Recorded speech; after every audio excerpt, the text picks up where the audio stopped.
On today's Prep Rally podcast, it is all about the championships. This is weekend of champions down in Conway, in which state champions are going to be crowned in soccer, softball, and baseball. We'll be right back to tell you all about it. It's the Prep Rally Podcast, the only podcast in the state dedicated to prep sports. Brought to you by the Northwest Arkansas Democrat-Gazette. Here's your host, Chip Souza. All right. This is the Prep Rally Podcast, and I'm Chip Souza, joined by Graham Thomas, Paul Boyd, Leland Barclay. Henry Apple's on assignment this week, and Ricky Fires is on the disabled list, so you get the four of us. I can count to four. Get the four of us. I can count to four, maybe not to five, but I can count to four. And we're going to talk about championship games. We got some Feats of the week for you, and we're going to bring it to you wall to wall. So we're going to start with Weekend of Champions. Now, back in the day, Graham, Weekend of Champions were always held in Fayetteville at Baum Stadium for baseball, Bogle Park for softball, and the Razorback Field for boys and girls soccer.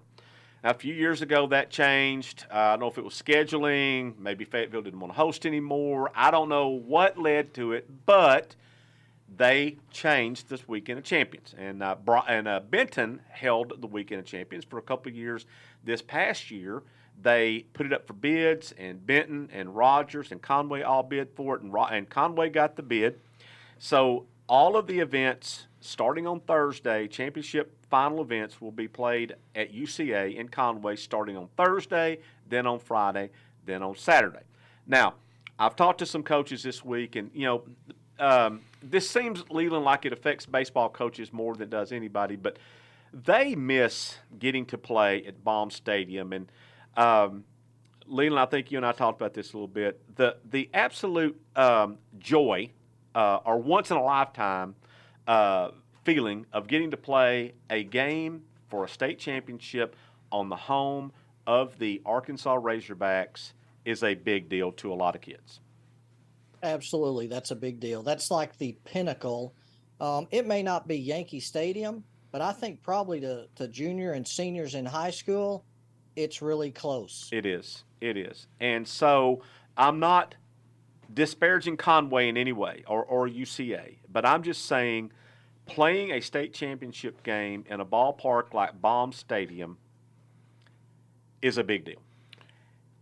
Not getting to play that championship game at Baum Stadium or Bogle Park or whatever, to me, Graham, it's a letdown. I think it's a letdown. But they are state championship games nonetheless. We need to get it back up here, I think. Let me ask you this. Can you imagine in the football state championships not playing at War Memorial? No. I mean, what if they played that at Rogers High School? I mean, nothing against Rogers High School. Yeah. But it was special up here. It was. And even with all the craziness of the parking because of different high school graduations, it was just a really fun thing to be a part of. Correct. Now, I have talked to a couple of baseball coaches, and there is a movement afoot, more so with the baseball coaches than the other coaches of the other spring sports. They would like to see, the coaches that I have talked to would like to see the state championship baseball games played on a rotational basis between Dickey-Stevens Park in Little Rock and Arvest Ballpark here. They feel like if you can't get Baum Stadium, those are your next best places to play. And also realize, and I'm trying to be conscious of this, playing in the central part of the state is better for all schools concerned because of travel. It's easier to get into Conway, Little Rock from other places because it is the central part of the state. The northwest part of the state is more difficult to get to. It's a more longer drive because it is in the northwest corner of the state. Be no different if the championship games were played in El Dorado. They'd be hard to get to because it'd be in the – I'm directly challenged. They're left of the center of the state. Whatever. You got to go by Junior's car and turn left there by the big stump. Used to be a big tree there. That's how I do directions. It'd be just like playing in Jonesboro. It'd be the same thing. Same thing. In the northeast corner. Yeah. You're 100% right. So, but anyway, I was told that there's a movement afoot for that. That would at least be these players playing in a big venue and a big ballpark, and that sense of accomplishment. But it is what it is, and they'll play them. And you know what? That big wooden trophy leading that they give at the end of the game is still a big deal, no matter where you play it. Oh, absolutely. It's still a state championship, and they're happy to be playing for that. And you talk about the baseball coaches. The baseball All-Star game was one of the last ones that was added to the AAA. Right. The Arkansas Baseball Coaches Association actually had they had their own association, and they kind of did their own All-Star game before they were officially a part of the AAA All-Star game. So they're kind of accustomed to maybe doing things on their own and kind of the way they like it anyway. Yeah. All right, so let's break this down by sport. We're going to start with baseball because we're going to go alphabetical. So we're going to start with baseball.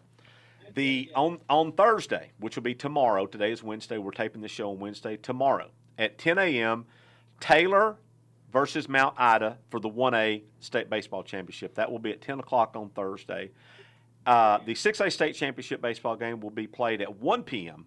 on Thursday. That is Springdale Harbor against Bentonville. And in case you're wondering why would they be playing the quote-unquote marquee 6A State Championship game on a Thursday at 1 o'clock, the reason is that Harbor, its graduation, I think, is on Friday, and Bentonville's on Saturday. It might be Bentonville on Friday, but one of them is on Friday, one's on Saturday. And so they opted to take the earlier game so that it did not impact their graduation. Yeah, the AAA sent out a press release about that this year. The first time I remember them doing, or not first time I remember them moving moving games, but acknowledging, hey, graduation's important. Right. And we've had kids over the years that have had to miss their own graduation to play in a state final. Right. And that's not right either. No, you're 100% right, Graham. And we've had before the game, they've had little ceremonies. Yeah, I mean, I've watched them. I've seen them taking a little photo. Absolutely. So that's the two baseball games on Thursday. On Friday, now there's a gap in between the games because UCA is playing baseball on their baseball field. So there's going to be a gap on Friday. The 4A State Championship will be played at 10 a.m. Friday. That is Lone Oak versus Ashdown. And then they don't play again until 7 o'clock when the 2A State Championship game, Palestine Wheatley, how do they say it here? Palestine? Palestine Wheatley takes on Woodlawn, going for its ninth state championship since 2008. They will play at 7 o'clock, and then to finish up the baseball, that takes us to Saturday. The 3A State Baseball Championship, Harding Academy versus Rivercrest at 4, and the 5A State Championship, Little Rock Christian versus Valley View at 7 o'clock. Now, I got a question here, because maybe I'm just remembering this differently. And Paul, maybe you can help me out here. Back in the day when there were only 5 classifications, 1A through 5A, didn't they play every game on that one Saturday at Bond Stadium? Yes, they did, because that was a long day. Yes. My boys went to school at Fort Smith Christian at that time, and we won the 1A State Championship in 2002. I believe that's correct. And we played at, I believe it was 9 a.m. 9 a.m. baseball. Right. I love it. Yes. But all day long. But I like how they split this up into over 3 days now, because now you're not really on so much of a time crunch, and that's good. Correct. All right, so that's the baseball. Soccer will not be played on Thursday. Soccer doesn't start until Friday. In the soccer, on Friday, the girls 4A match is Joe T. Robinson against Harding Academy at 10 a.m. That's in 4A. The 3A Girls State Championship match is Episcopal Collegiate versus CAC at 2 p.m. On the boys' side, Springdale versus Conway boys, 6A State Championship, 1 o'clock on Friday. 5A Boys State Championship, Hot Springs Lakeside versus Russellville at 4 o'clock. So if you're keeping score there, that's 10 a.m., 1 p.m., all day. Or noon. Yeah, noon, all the way through to 4 o'clock. Going to Saturday, more soccer. Girls 5A, Pulaski Academy versus Harrison girls at noon, and Fayetteville versus Bentonville girls at 6 o'clock. On the boys' side, they play the boys first, by the way, on Saturday. On the boys' side, DeQueen versus Dardanelle at 10 a.m., and then this is 2 teams from way up in the northwest part of the state. Green Forest against Haas Hall Bentonville at 4 o'clock, and that will take care of the soccer on Saturday. Of that grouping there, Leland, who has found a newfound love for soccer, or maybe not.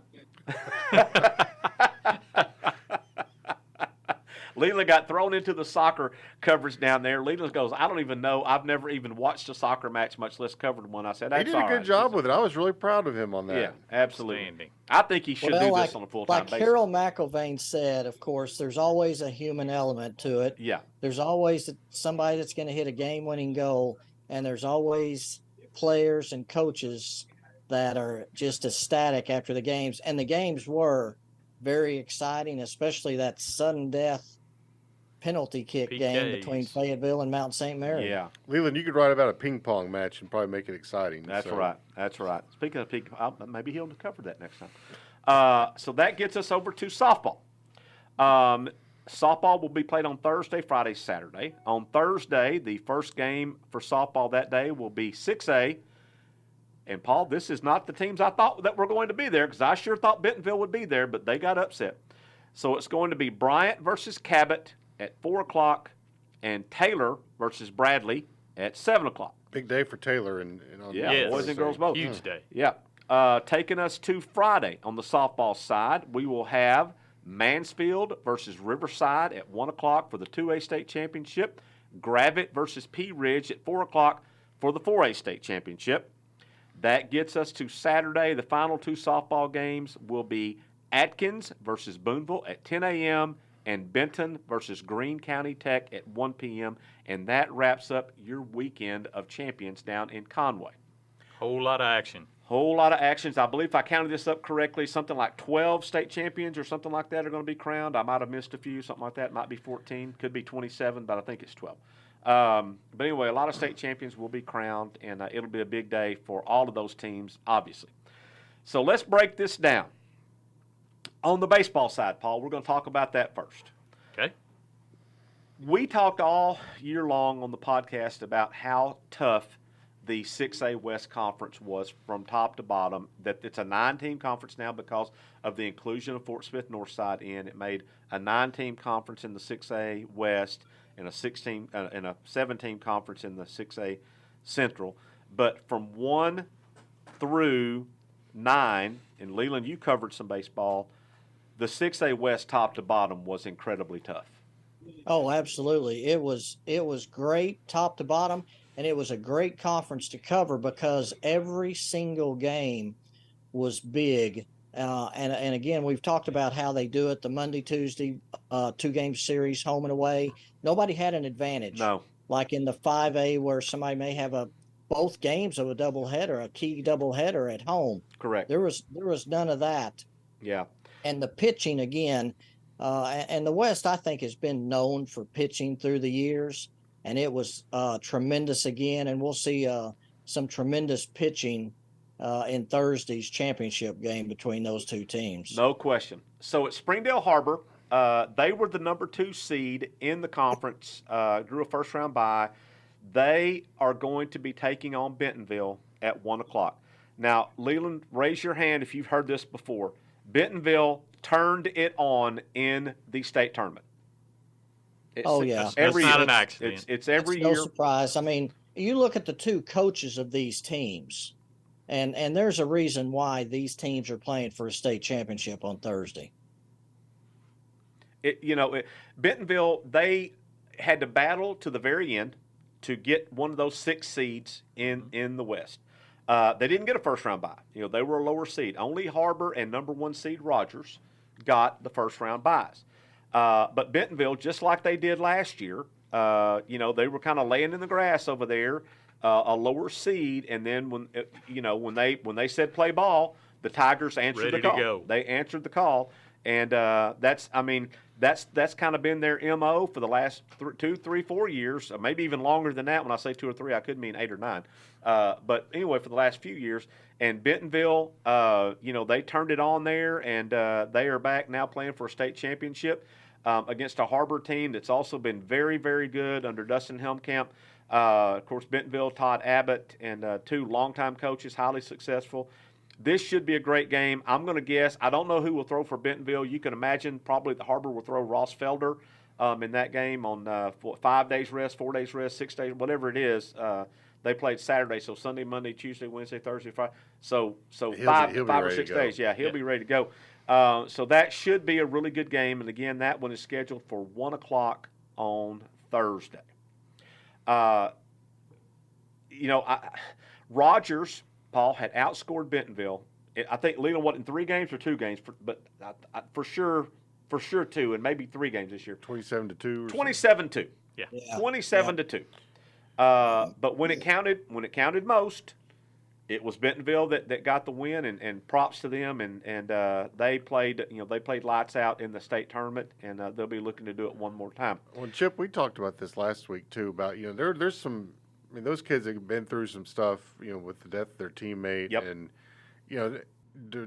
call it divine intervention. They beat Rogers 1-0 or something like that. I mean, close game. That's the kind of stuff you write storybooks about. And credit to Rogers. Rogers had a great year. They were a great baseball team, and I'm kind of like you, like what you said about Bentonville softball. I'm just shocked they're not there. But it's just a crazy thing in these state tournaments. Anything can happen. In a one game shot. Anything could happen. Anything can happen. Well, and we've talked about, how baseball is more of a sport based on a series Yes, than for a sure. one game. Yes. And so, again, it goes back to that. And state tournament play is a one game. It's like when the College World Series at one point, they wanted, CBS came in and they wanted one game to decide the championship. They didn't want an if game. Finally, now they've gone back to a 3-game series because everybody realizes that baseball, because of pitching,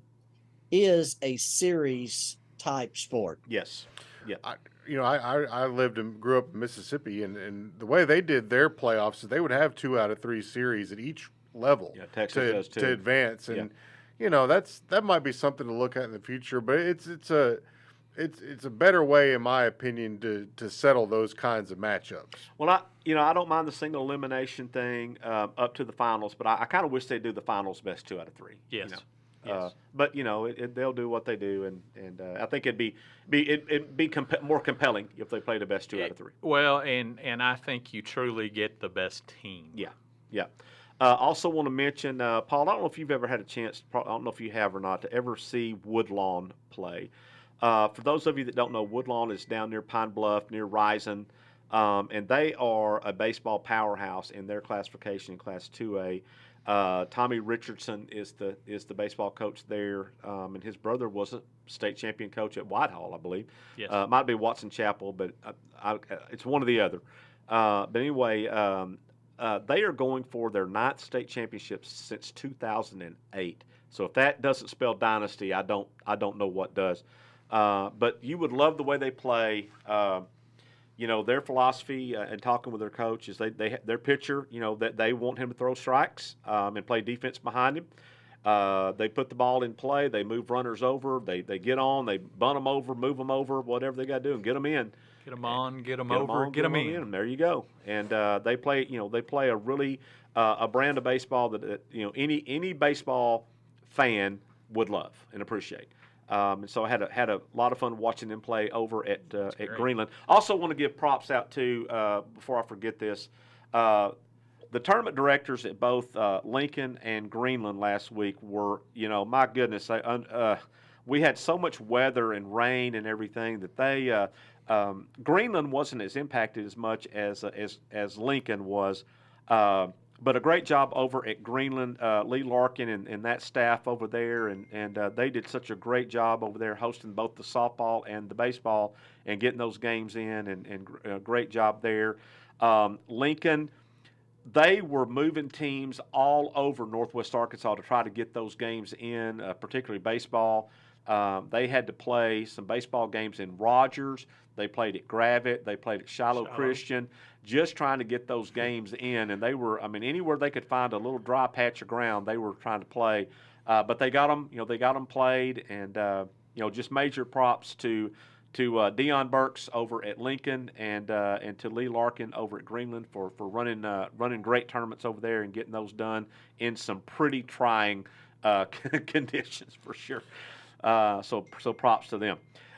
So that's the baseball. We'll take a look at the softball, where Leland, I'm telling you, I've said this all year long on this podcast, and I'll continue to say it. We have some tremendous softball played in this region, from Harrison all the way down to Mansfield and all points in between.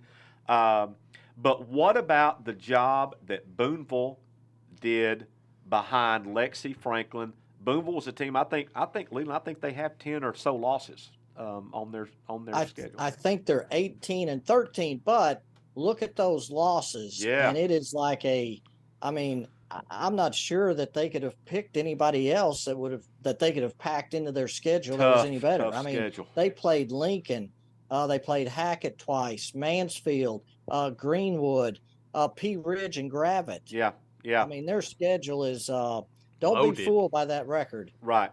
So Lexi Franklin, she's their junior pitcher hitter there for Boonville, and she.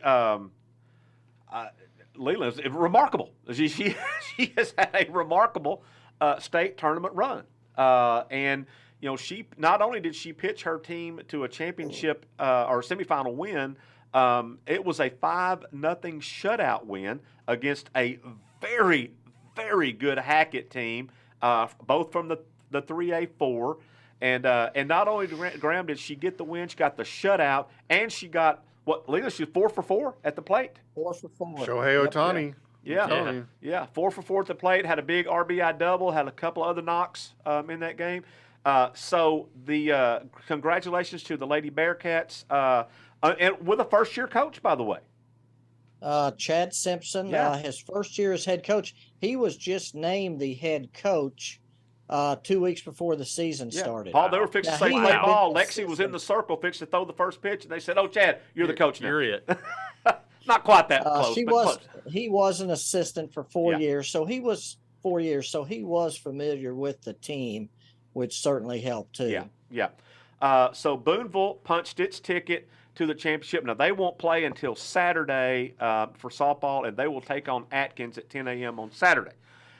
Skipping up, going down to 2A, the Mansfield Lady Tigers. Now, if I had a chance to see them play now back-to-back weekends, because Greenland hosted the regional and the state over there, so I had a chance to see Mansfield play.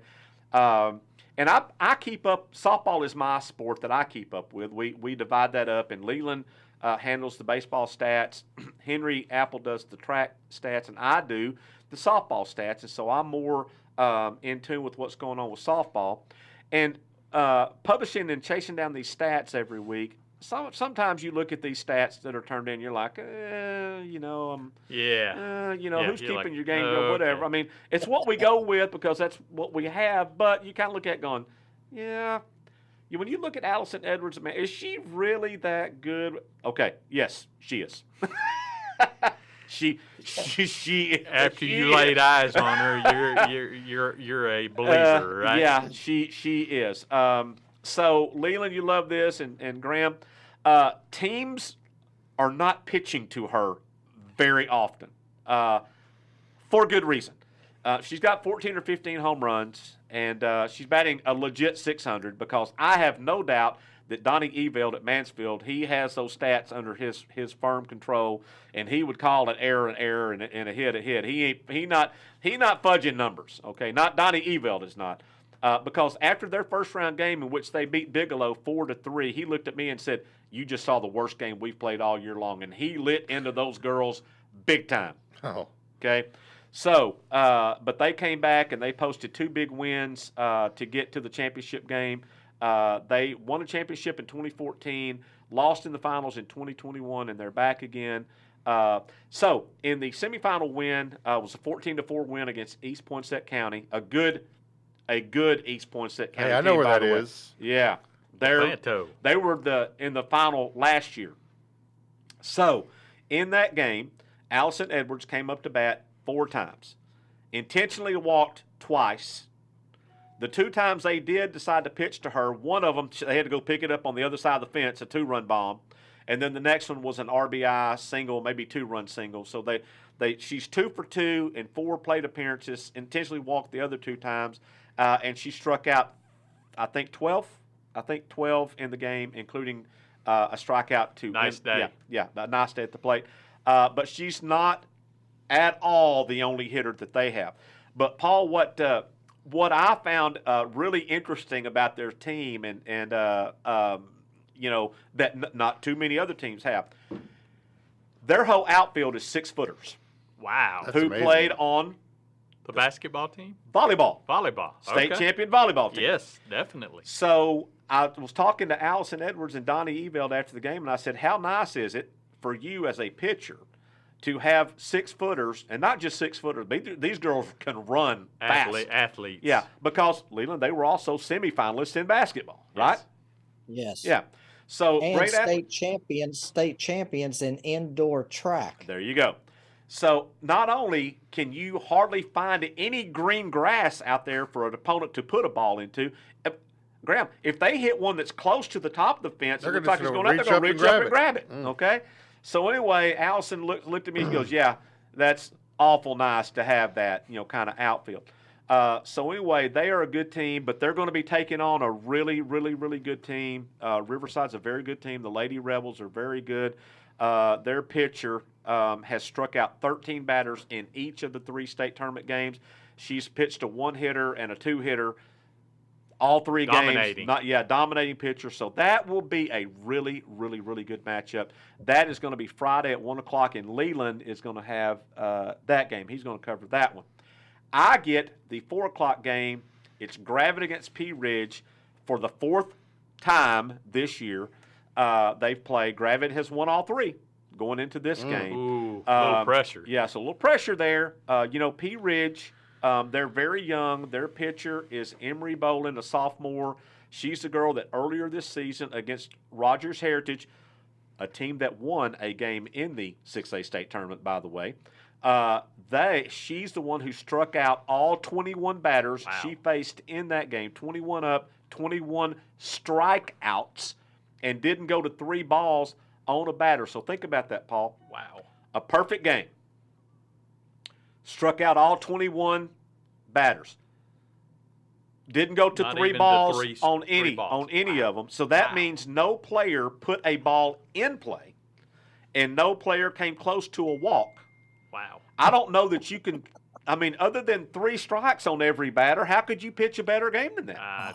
No. Incredible. That might be considered the perfect game. Yeah. Yes. So Yes. you'll have her in the circle for Pea Ridge. And also, Leland, you will love this. Josh Reynolds is from the Tommy Tice, Lyndall Martin, Nice. Kirk Bach coaching tree. Wow. Okay?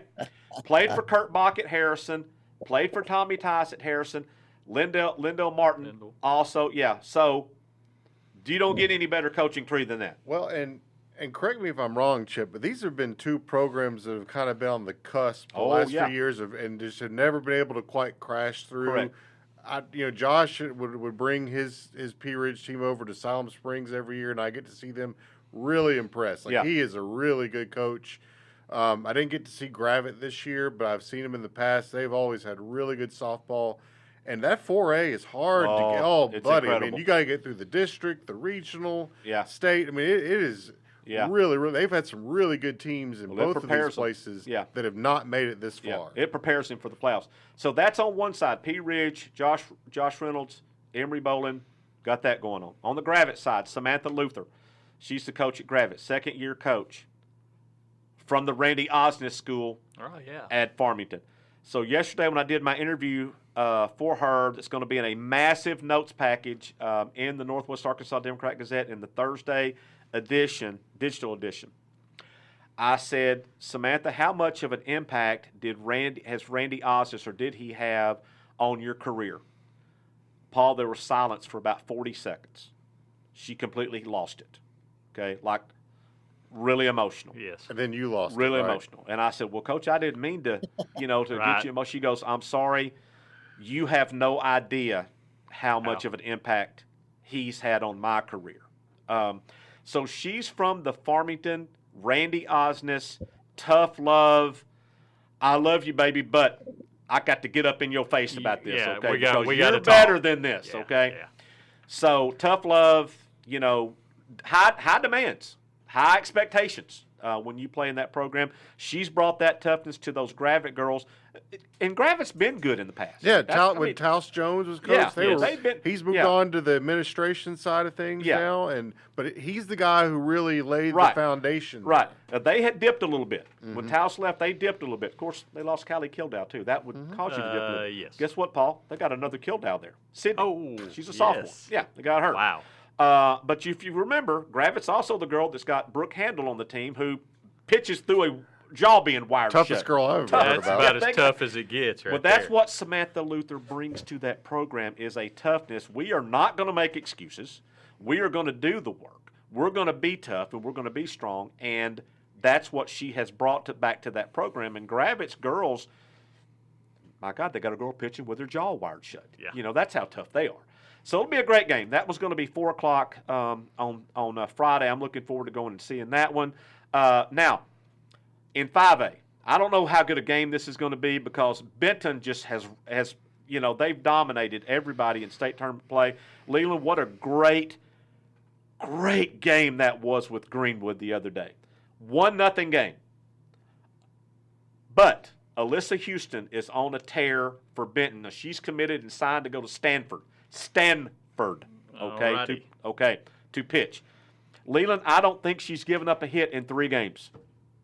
I think it might be 5 games. Is that right? Wow. It might be Paul, 5 games. That's 0, 0, 0, 0, 0. Okay, hits. Wow.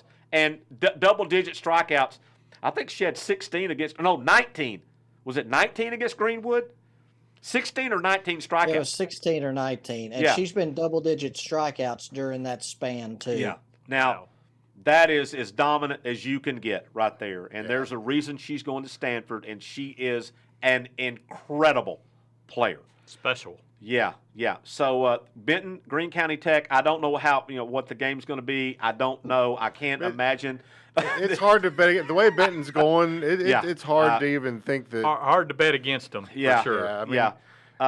That's the 1 o'clock softball championship game on Saturday. Of course, Leland will be covering the Atkins-Boonville game. We've already talked about Lexi Franklin and what she's done over there, the great job that Chad Simpson's done in his first year as softball coach. So really, really, really good softball going on. Now let's skip it over to soccer, where on the girls' side, it's no secret the 6A West in soccer is always really, really good, particularly on the girls' side. In the last 3-4 years, Fayetteville girls had won back-to-back. Then Bentonville West girls won it last year. Fayetteville girls are back again this year, taking on Bentonville. And I found this surprising. Bentonville has not been to a final since 2017. That's amazing, considering they owned the final for a while there. I didn't realize that. But they are in the final, so you got Fayetteville and Bentonville. And they wrap up Weekend of Champions. That's a 6 o'clock game on Saturday. But how about, Paul, you talked to Little Haas Hall, Bentonville. Yes. Second year program, first year where they could compete. Yes, they were they actually finished 4th and could have gone to the state tournament, but they were ineligible because first year program. Yeah. So good job there. Good job, Haas Hall, Bentonville. If you don't know where that school is, well, first of all, if you don't know what the background of Haas Hall is a charter school here right now in Northwest Arkansas, but they're going to open one up in Fort Smith. Yes. They have one down there. So Rogers, Fayetteville, Bentonville, Springdale all have a Haas Hall charter. So this is the one that's in Bentonville, located on J Street, just a little bit past Bentonville High School on J Street. So they've got a soccer program there, and they are going to be taking on Green Forest in the finals for the 3A Boys State Championship. So, Paul, tell me a little bit about Haas Hall. What else do you know about them? Just really, they've just been tough. I mean, they've known how to compete. And they've competed well. Like I said, finished 4th last year, could have, qualified for the state tournament. Right. But because of the fact that it was their first year, they got started middle of the cycle, that they were ineligible. Gotcha. And I could add a little bit to that game. the Green Forest program has been pretty good It for has a while. Been. It has been. And their head coach of last year's team, Eric Perez, is now an assistant coach at Siloam Springs. But I know they were really feeling good about pulling him away from a good Green Forest program. Those kids can play up there. Now, you got to let the state representative in Green Forest know. He's the one who says, he's the one who put that measure out there that if a public school plays a private school in the state championship, that the public school gets awarded a state championship trophy whether they win or lose. Okay, I don't know how that bill. I cannot even imagine trying to. How can you even with a straight face put that out there? But anyway, he did. So, but he needs to know. Haas Hall is not a private school. It is a public charter school. So I don't know if he knows the difference or not. Yeah. I'll send him a letter. Yeah, send him a letter so that he knows they're not a private school. They're a public school. So he needs to know that. So that is a 4 o'clock game on Saturday. Also want to mention the Harrison girls. Graham, it seems like every year Chris Pratt has his team playing in a state championship match. He told me, he passed along a little fact, which he said somebody else passed to him, but he said that the Harrison girls have been in a state semifinal every year since 2009. I think that's pretty good. That's really good. I think that's pretty good. And the only year they didn't was the 2020 year. I'm sure they would have been there then too. Yeah. But then, as far as I believe they're playing for their 8th state title, maybe in the girls. That sounds right. He sent me the list, and well, I know Claire Barger is a big time player for them. Yeah, and she's a big time soccer player, and she's going to go play basketball at JBU. Yeah. So she's just a great athlete. And she had a big state tournament over in Jonesboro. That was kind of a cool setup because they proactively used 4 fields, and the weather was awful over there, just like it was everywhere. Yeah. But they were able to get everything in. Also want to mention, too, about Harrison, their softball team made it to the semifinals of the Class 5A state tournament. They had a really, really good year. They won like 20-something games and had a good year. Yeah, had a good year over there for them. And then that gets us to the boys 6A. Springdale, which they've been, in my opinion, the most dominant boys soccer program in Class 6A for a while, and DJ Beeler just does such a great job over there with those guys. They are back in a state championship. They will play at 1 o'clock on Friday against Conway. Should be a good one. Leland, you had a chance to see this, or was that Harold? What did you or Harold see the Springdale boys? I did not. I covered Conway boys, and Conway boys are very good. Very good. So it should be a good one. They've got an all-state goalie who came over. He's a senior. He's played the last 2 years at Conway. Before that, he came over from St. Joseph. Okay. All right. One thing about Springdale that they do is they are, if they're anything like they have been in the past when I've covered their games, and by the way, I'm going to go down there Friday and cover that. They are relentless in their attack. When you look out there, how many's on the field at one time? The goalie and 10 players, 11. You cannot tell the difference in any of the 10 Springdale players out there. They are all about 5'8", about 140 pounds, and they run like the wind. They never get tired. They run forever and ever and ever. And what they do is they run opposing teams into the ground. That's what they do. And they just attack and attack and attack and attack, and it's like, the waves crashing on the beach. You're like, it just never stops, one after another. It just never stops. And so what a great job DJ has done in adapting his program to match the talents of what he has in that program. And let me tell you, they got a lot of talent. And you talk about, the 6A West baseball circuit being tough. The 6A West soccer is big time. There's a little more top heavy on the girls' side, but on the boys' side, I think we've had Harbor win it. Yep. We've had Rogers, Fayetteville, Bentonville. They've all won it within the last few years. Yeah. And, it's a great league. It is. It's phenomenal. So that is a little preview of state I'm still calling it Weekend of Champions. I don't know if that's what they're calling it. That's what it is. That's what I'm calling it. All right. Bring it back here. Yeah. So let's talk about Feats of the Week, and I'm going to go first. And I've already told you what my feat of the week, and although she's not a Northwest Arkansas girl, how can any feat be bigger than Alyssa Houston, who's pitched 5 consecutive no-hit games for Benton? I don't know how you would ever in the world top that. That's my feat of the week. Greenwood did a great job of keeping that game 1-0, and they battled in there. And I tell you what, Leland, Greenwood's program under Donnie Hart is going to be very good. It's going to be very good. This was his first year. Yeah. And, they took a couple of lumps early, but they ended up coming back and finishing second in the 5A West behind Van Buren. So they came on at the end of the year. Well, and you can, Van Buren and Greenwood were in the semifinals. Yeah, and you can say they did it, Paul, without arguably their best player. Wow. Maddie Cartwright didn't play softball this year. Instead, chose to focus on basketball, which that's what she's going to play in college. Boy, that's scary to think about what they could have been. Right. Yeah, let's let that one sink in a minute. Definitely. Maddie Cartwright, pretty good softball player. But that's my feat of the week. Alyssa Houston for Benton. Wow, phenomenal, incredible player going to Stanford. Graham, you got a feat of the week. I've got one. I'm gonna go. This may be breaking the rules, so I apologize. I'm gonna go 2 girls from Harrison girls soccer. You got Claire Barger, who we already talked about. She had 4 goals in 3 games. And then we got Riley Myers, 3 goals, 2 assists in 3 games in the state tournament. Harrison had a great run. They won their first game pretty handily. Then they beat Little Rock Christian. And then they beat Valley View at Valley View on their home floor to go to the state finals. So those 2 girls, I mean, that's a tough road to hoe in the 5A girls soccer. Chris Pratt, great coach, going for his 8th state title since 2002. Wow. I mean, Harrison girls, just unbelievable job. And they're going to be playing a really difficult team in Pulaski Academy who's really good too. That is fantastic. Paul, you don't have one though, right? No, okay. I don't have All right, Leland, I'm going to skip over to you. I'm going to go. Of course, it's a name that's very familiar on this show. Anna Woolsey of Ozark. Miss 50. Won the 100, 200, and 400 meter dashes at the Meet of Champs. And if you're not familiar with the Meet of Champs, that's the champions from all the classifications in the state. Yep.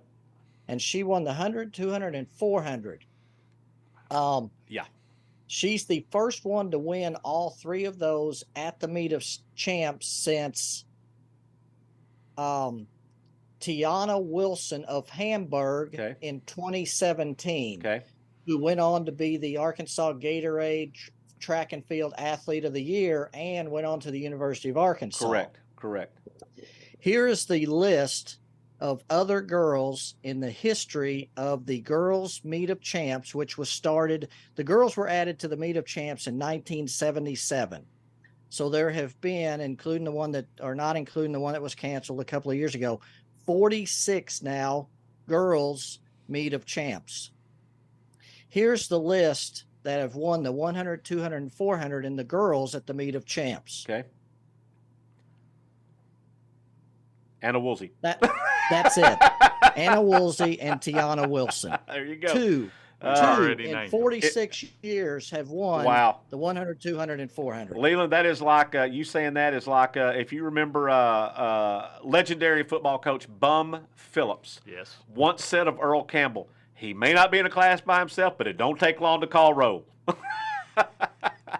Anna Woolsey, Miss 50, who scored 50 or more points in every spring track meet that she participated in until the state, she scored only 40-something, I think. Only 40-something. I think that's right. 40, she had an off day. She only scored 40-something that day. Also going to Ouachita Baptist, and they are getting one heck of a girls track athlete there, let me tell you. So we also have a couple of sports vacancies that have come up here. The Bentonville former athletic director Scott Passmore, we had talked about him going over to Thaden, which is a private school, by the way. I think, isn't it? I think it is. Yeah, it's a private school in Bentonville. Going over there to be their AD. Chris Hutchins has been named to replace him, and Paul. That is a tremendous hire for Bentonville. He'll do a fantastic job. He absolutely will. He totally will. And so good for Bentonville kids there. I know also saw where Jamelyn Kinney has been hired at Rogers, one of the Rogers, as a new one of their assistants for girls basketball. That's a good one. Leland, you got one down in Alma.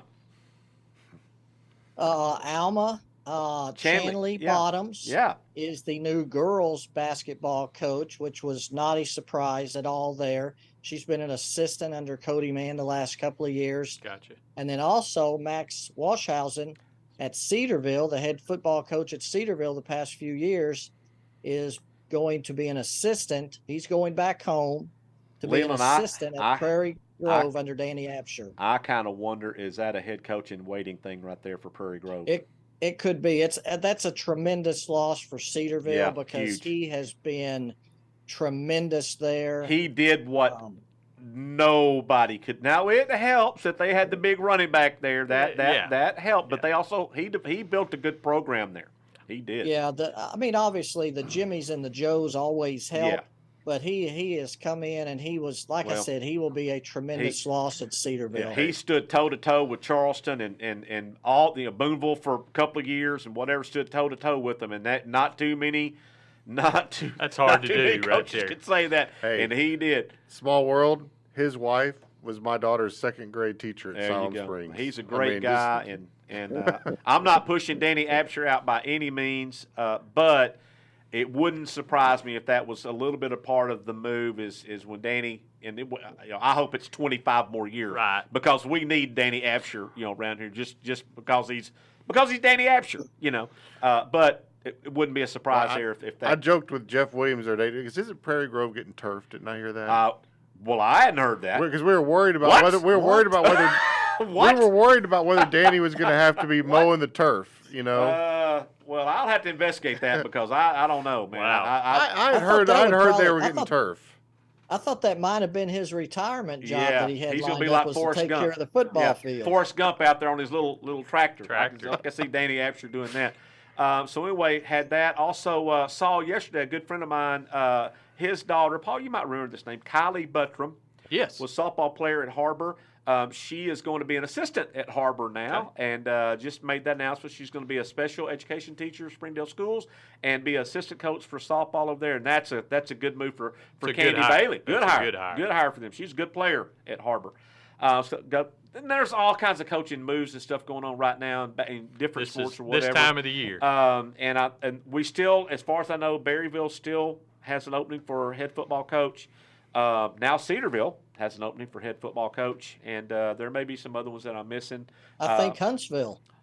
That's right, because Matt Williams, not the former third baseman, but the coach at Huntsville is now going to be part of the Harbor staff. So Huntsville, right, is going to be looking for a head football coach. So got some moving, got a whole lot of shaking going on. And we will continue to bring that. Now, next week, we'll come back with a Prep Rally podcast, and it will wrap up the school year.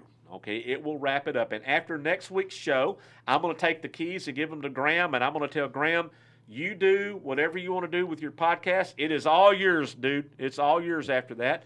And so we'll go from there. But we do have some summer stuff coming up. We're going to have some 7-on-7s, got some team camps, got some basketball team camps, got more coaching hires, all that kind of good stuff. So still lots of stuff going on, even though the school year will officially end after this weekend's tournament. Playing some spring football games, I believe, here in the next week. Yeah, there you go. So that wraps up this edition of the Prep Rally podcast, and we are glad that you joined us for this edition. We hope that you'll come back next week and join us. So I'm Chip Sousa for Graham Thomas, Paul Boyd, Leland Barclay, for Henry, who's not here, and Rick. Hurry up and come on back, Ricky. Get off the DL, Get off the DL and come on back. Thanks for listening. We'll catch you next time.